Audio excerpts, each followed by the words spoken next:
Welcome to the Montana Board of Crime Control Subgrantee Payment Request Documentation Training. My name is Tina Bateman. I'm a program specialist and I'm joined by our grant accountant, Danielle Wolfpool. This is a quick look at what we're covering in this training today. And please note the chapters below the video. You'll be able to jump to any of these sections for a quick look at any of those items as needed.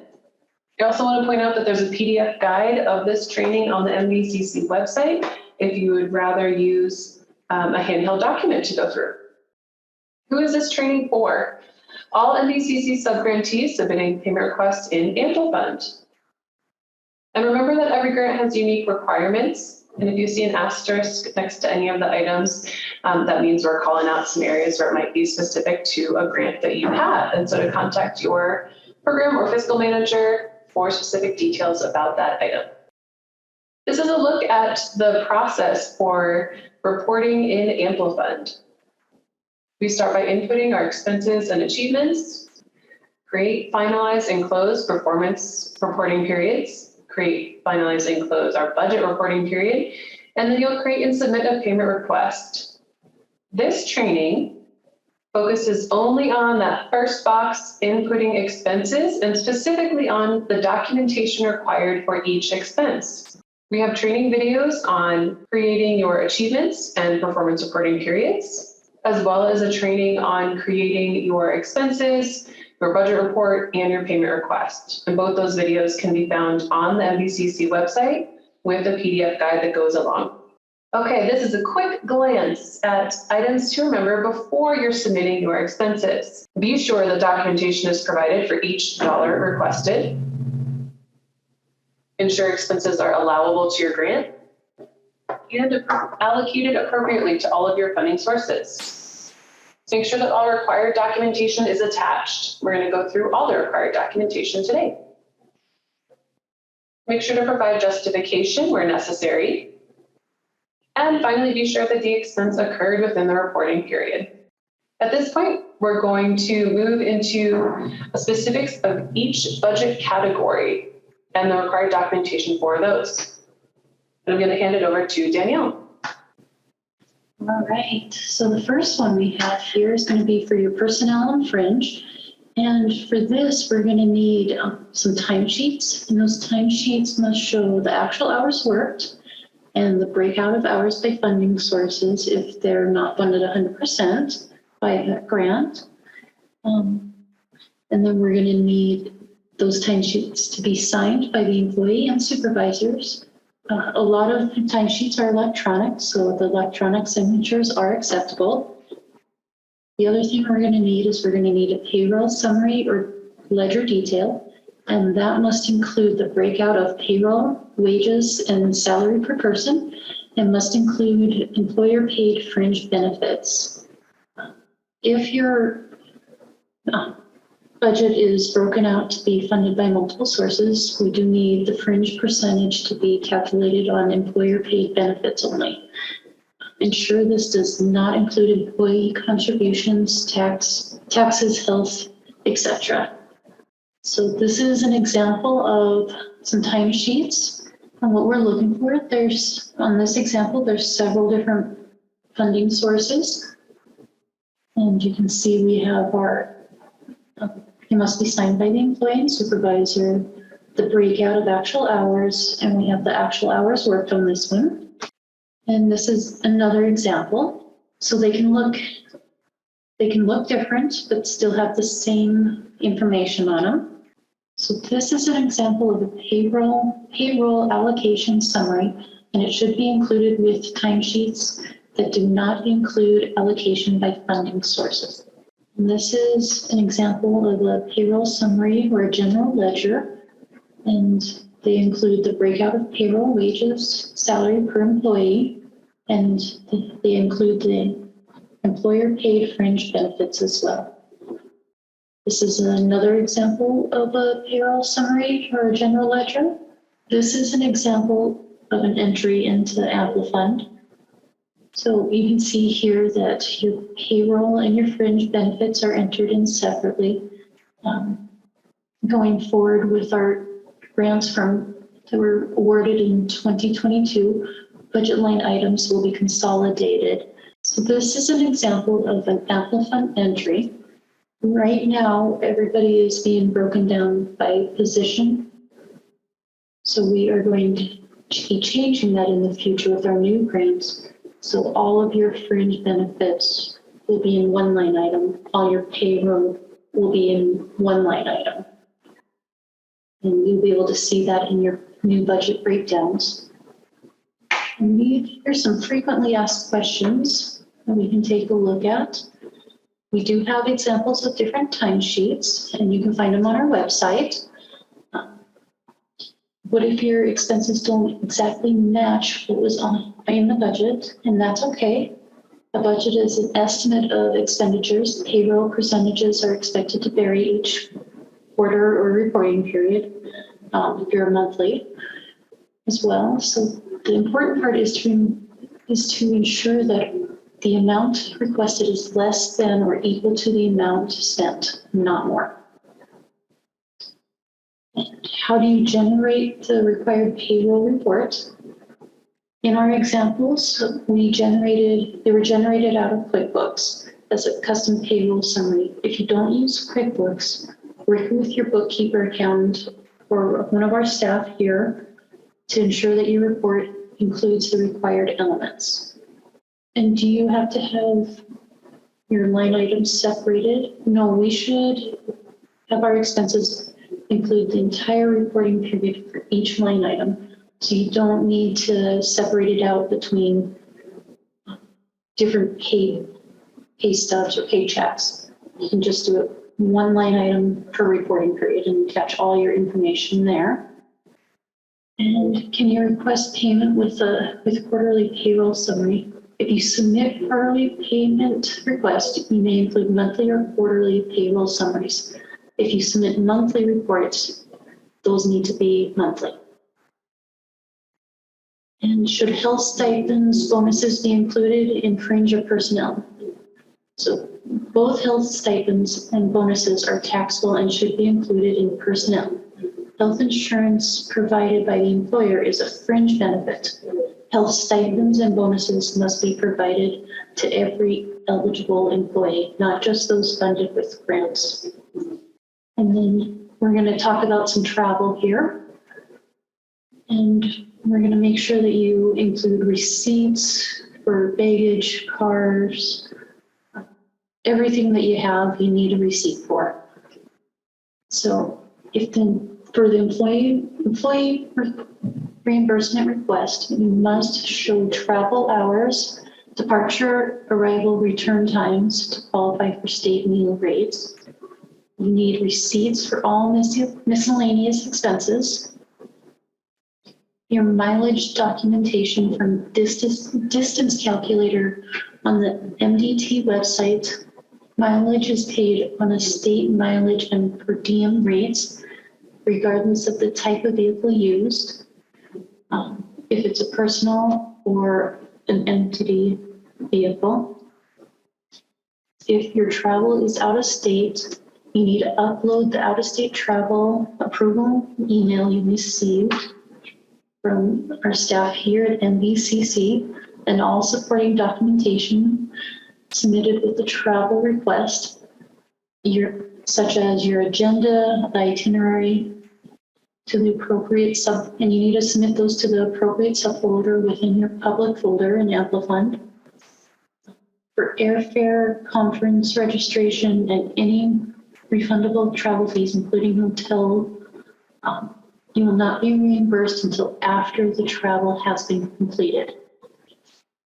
Please remember that for any out-of-state travel, it must be pre-approved. So please use our travel form and send it to us so that we can approve your out-of-state travel. Just because a budget was approved that has out-of-state travel, you still need to complete this form as well. And here is an example of our out-of-state travel form request. And that is found on our website.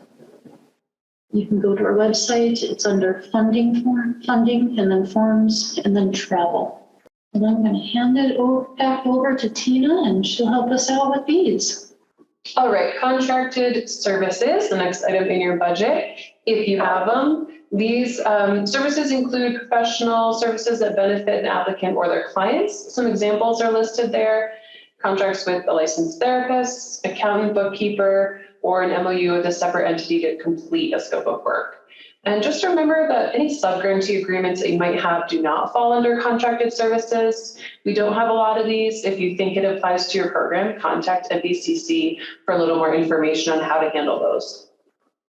Okay, pretty simple what we need for contracted services when you're requesting reimbursement. A copy of the contract or MOU. This should really be sent with the first payment that you request, and it will only need to be sent one time. We'll save it in your account for you. After that, we only need a paid invoice for all of the services for each reporting period and payment request that you're asking reimbursement for. Moving into other. Other includes rent, printing, telephone, janitorial, security services, and more. For this category, we need receipts for all of those purchases, including itemized credit card purchases. The important thing to remember is that we need a breakout of percentages paid by all funding sources. Typically in this other category, we have a lot of items that are paid for by multiple grants because they serve the organization as a whole and not just a grant program. So you'll want to include that breakout of percentages typically with your application, and we need it in your budget description. So description of this other category. And that way we don't have to have your breakout with every payment request. We just need it one time, and going forward for every payment request, you'll just include your receipts. Number 3 addresses gift cards. And remember, if you are purchasing gift cards, you need to have a log of those gift cards, when it was purchased, what it was for, and then you'll also need to record when it was distributed and who it was distributed to and for. The log needs to be submitted to NBCC with every purchase of a gift card, as well as at the end of your grant, to show any gift cards that are still remaining and that will need to be reimbursed back to NBCC if they have not been used. This is an example of a receipt that we would receive for other. And again, we would have already the breakout of percentages by your funding sources here, so we would know how much of this is being allocated to the grant that NBCC is reimbursing on. Here's our other AmpliFund entry example. You can see in the example, this budget has line items for phone and rent.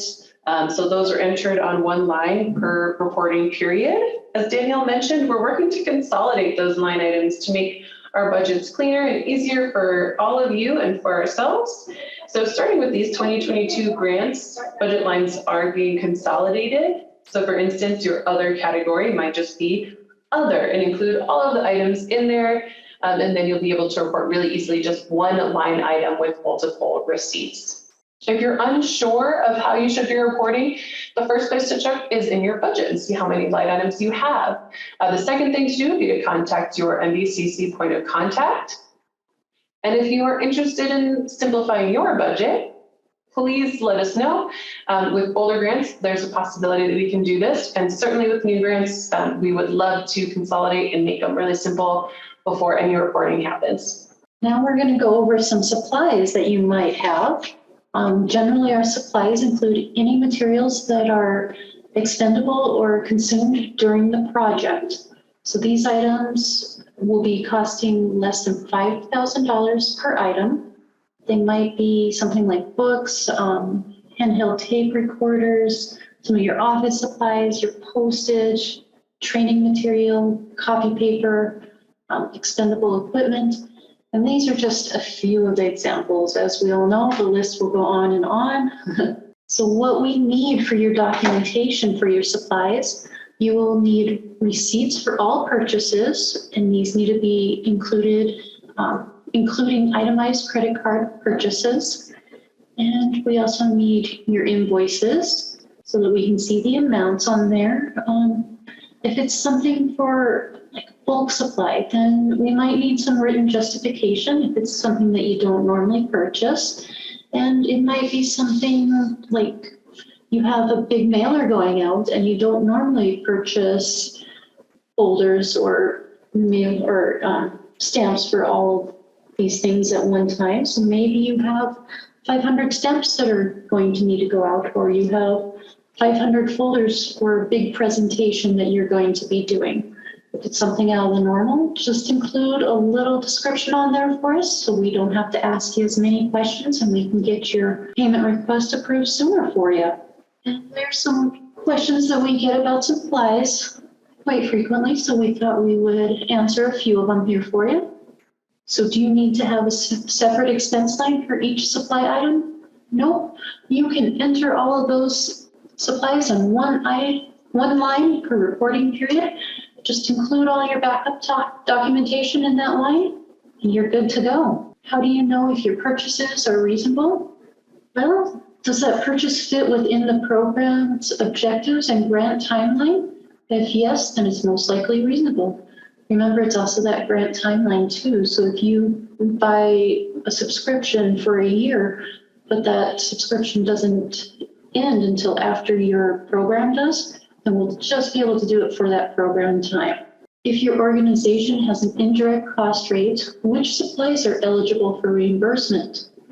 Generally for this, project-specific supplies are considered direct costs and are eligible for reimbursement. This will only apply if your indirect cost rate is included in your application and your application budget and approved by staff here at NBCC. If you have questions, please contact your program or fiscal officer here. Any one of us are happy to help. Please let us know if you have any questions at any time.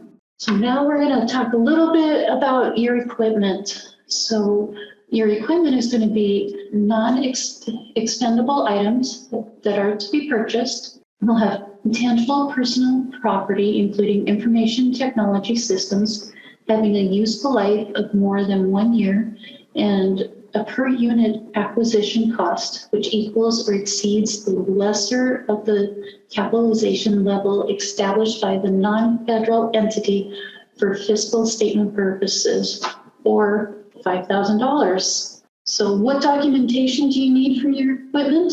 Well, it's a lot like all the others, but we need a quote for the equipment that should be submitted here to our staff by email so that we can either approve your request or follow up with you to get a little more information if we need it. And that needs to be done before you actually purchase this equipment. Once it's been approved, then the paid invoices, we'll need a paid invoice with a unique identifier, like such as a serial number or VIN number. And then you'll have a procurement policy, and that must be placed in AmpliFund under your public grant management documents folder in AmpliFund.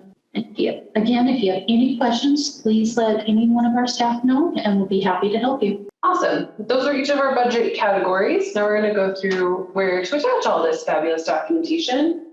This is what an expense looks like when you are creating one in AmpliFund. And remember, this training is really about the expense documentation. If you'd like more information on how to create your expenses or your reporting periods or your payment request, please refer to that training on our website. And all of the links that are referenced in this training will be included below the video, as well as in that PDF guide that goes along with this training on our website. So as I mentioned, this is an example of an individual expense. And you can see up top there, there's an attachments button where you can add your files to your individual expense. The main thing to keep in mind is that with your expenses, you only need to include documentation once if it applies to multiple expenses. You can add multiple documents to one expense. You can add them all into one PDF and combine it, whatever works easiest for you. We do recommend waiting until the end of the reporting period to add all of your expenses at one time. It seems to make things easier, but if you would prefer to do it one at a time, that is up to you. This is an example of your payment request. This is another place where you can add those attachments.